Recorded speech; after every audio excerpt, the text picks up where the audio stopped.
ای دوست، خدای مهربان یاری تو باد. از درد و وبا همیشه نگهبان تو باد. ما اهل غریب دست دعا برداریم، فیض و برکات و سلامتی نصیبی تو باد. پروردگارا همه ما غریبان را ساق و سلامت به وطن باز بگرداند. خدای مهربان وطن ما را از بلا و آفت‌ها نگهبان باشد. و وطن کل مؤمنین را خدای مهربان از بلاها نگهبان باشد. خدای مهربان امتی حبیبت را خدای مهربان ساق و سلامت در پشت پناه خویش نگهبان باش.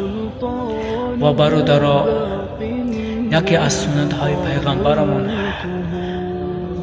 حبیب الله محمد صلی الله علیه و سلم این بود که برای ما توصیه داده بود، سیاه دانه چخیلی میگویند چارنتیمین، و ما به شما این را هم توصیه میدیم از این اگر امکانیت باشد استفاده برید.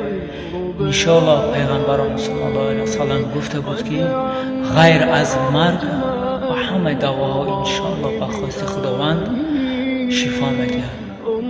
السلام علیکم و رحمت الله و برکاته.